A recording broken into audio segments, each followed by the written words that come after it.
एक दिन हरिया और रामू पतंग उड़ाने के लिए छत पर पहुंचते हैं, लेकिन छत पर हवा नहीं चल रही थी। ये देखकर हरिया उदास हो जाता है और रामू से कहता है, अरे रामू भाई, यहाँ तो हवा ही नहीं चल रही है, कैसे होगा? कैसे उड़ाएंगे पतंग हम इस हवा में? हरिया, तुम भी ना मेरे रहते कैसी बातें करते हो? अरे अगर आज पतंगबाजी का ओलंपिक हो जाए तो मैं वहां गोल्ड मेडल ले आऊंगा, समझे? देखो मेरी पतंगबाजी अब। हाँ। ऐसा कहकर रामू पतंग उड़ाने की कोशिश करता है, लेकिन काफी कोशिश के बाद भी पतंग नहीं उड़ पाती। ये देखकर हरिया हंसने लगता है और बोलता है,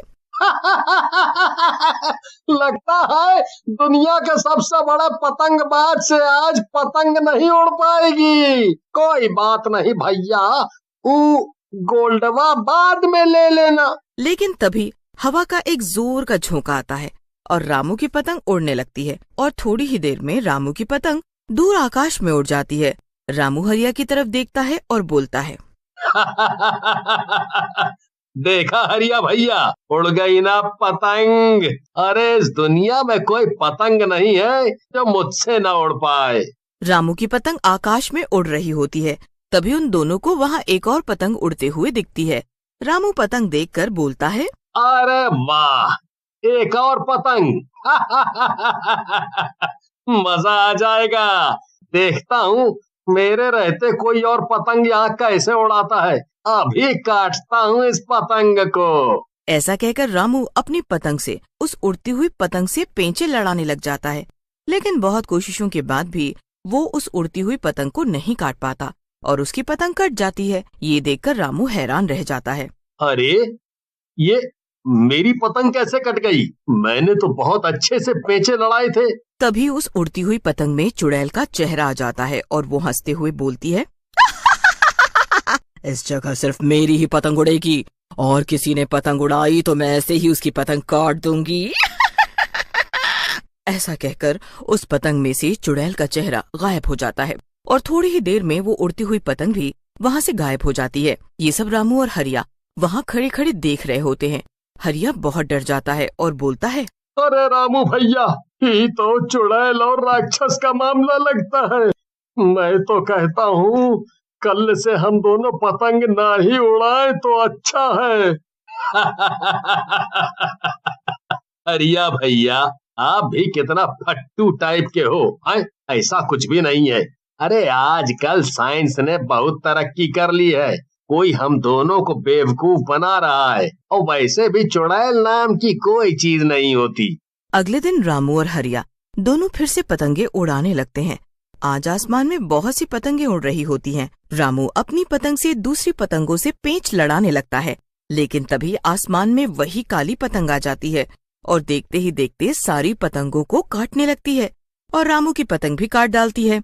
चुड़ैल का चेहरा फिर से पतंग में आ जाता है। मैंने कहा था ना कि कोई भी पतंग मेरे रहते यहाँ नहीं रह पाएगी, मैं सबकी पतंगे काट डालूंगी। चुड़ैल को फिर से देख हरिया वहीं बेहोश हो जाता है। रामू पतंग की ओर देखता है और बोलता है, कौन कौन हो तुम और सब लोगों की पतंग क्यों काट रही हो? चुड़ैल रामू से बोलती है, मैं पतंग वाली चुड़ैल हूँ, इस जगह सिर्फ मेरी ही पतंग उड़ेगी और अगर किसी और ने यहाँ पतंग उड़ाई तो मैं उसकी पतंग काट डालूंगी। ऐसा कहकर चुड़ैल फिर से गायब हो जाती है। रामू बेहोश हरिया के पास जाता है और उसे उठाने लगता है, लेकिन काफी कोशिशों के बाद भी उसे उठा नहीं पाता है। अरे मर गया रे, ये डरपोक हरिया इतना भारी है रे, इतनी कोशिशों के बावजूद भी नहीं उठा पा रहा हूँ। लगता है 2-3 गांव वालों को बुला कर लाना पड़ेगा। ऐसा कहकर रामू गांव के अंदर गांव वालों को बुलाने के लिए चला जाता है। वहाँ उसे नंदू और चंपक मिलते हैं। वो दोनों भी उस चुड़ैल के बारे में ही बात कर रहे होते हैं। अरे चंपक भैया, मुझे भी वो मनहूस पतंग वाली चुड़ैल दिखी थी। वो मुझे धमकी दे रही थी कि अगर मैंने पतंग उड़ाई तो पतंग के साथ साथ मुझे भी काट डाले। सही कह रहे हो नंदू भाई, कल मुझे भी वही पतंग वाली चुड़ैल मिली थी और मुझे भी कह रही थी कि 1 फुट ऊपर से और 1 फुट नीचे से छोटा कर देगी। सही कह रहे हो, मुझे भी मिली थी वो पतंग वाली चुड़ैल, लेकिन हम लोगों को उस चुड़ैल से डरना नहीं चाहिए, बल्कि उसका मुकाबला करना चाहिए। चुड़ैल से मुकाबला? ऐसी बातें कर रहे हो रामू भैया? हम लोग इंसान हैं, भगवान नहीं। चुड़ैलों से मुकाबला हम इंसानों के बस की बात नहीं है। खैर, आप बताओ यहाँ किस लिए आए हो? फिर रामू हरिया के बारे में उन दोनों को बताता है। फिर रामू, नंदू और चंपक मिलकर हरिया को उठाने के लिए जाते हैं, लेकिन काफी कोशिश के बाद भी वो तीनों भी हरिया को उठा नहीं पाते। ये देख चंपक बोलता है, हाय रे, मैं तो थक गया। ये हरिया कौन सी चक्की का आटा खाता है, उठ ही नहीं रहा है। अब क्या इसे उठाने के लिए क्रेन बुलानी पड़ेगी?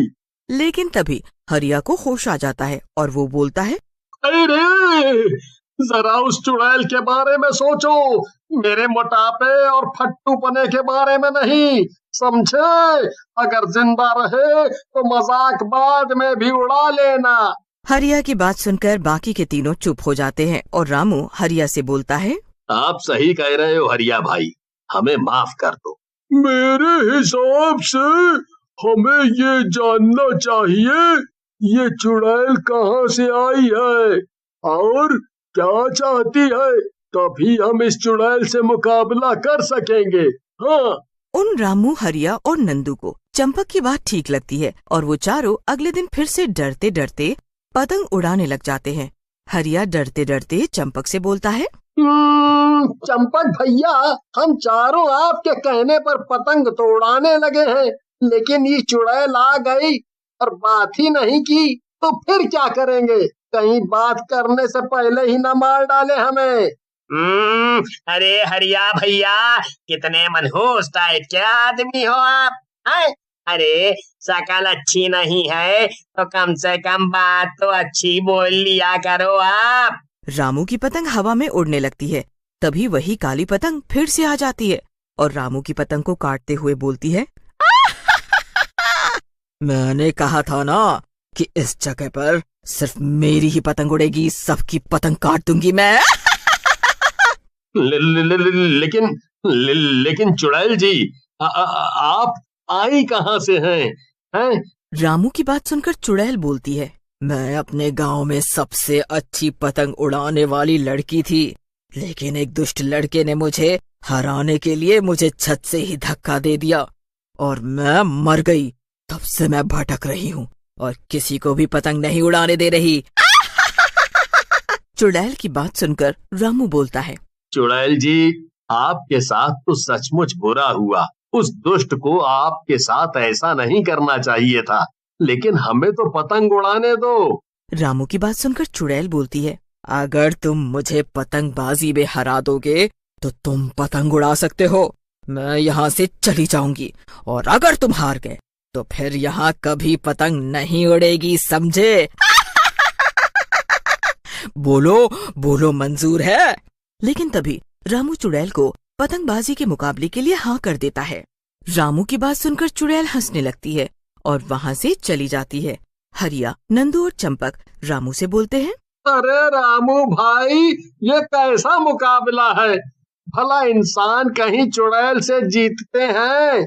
लेकिन रामू कुछ नहीं कहता और वहाँ से चला जाता है। अगले दिन गांव वाले पतंगबाजी के मुकाबले के लिए मैदान में आ जाते हैं। तभी वहाँ चुड़ैल आ जाती है और पतंग उड़ाने लगती है और रामू से बोलती है, रामू क्या हुआ, डर गए क्या? अब तक पतंग नहीं उड़ाई तुमने, बिना लड़े ही हार मान गए क्या? चुड़ैल की बात सुनकर रामू मुस्कुराते हुए पतंग निकालता है। पतंग पर भगवान शिव की फोटो बनी होती है। भगवान को देख चुड़ैल बोलती है, हाँ तो तुझे भगवान शिव जिताएंगे। लेकिन रामू कुछ नहीं बोलता और चुड़ैल से पेंच लगाने लगता है और थोड़ी ही देर में चुड़ैल की पतंग को काट देता है। फिर चुड़ैल अपनी हार को स्वीकार करके वहाँ से गायब हो जाता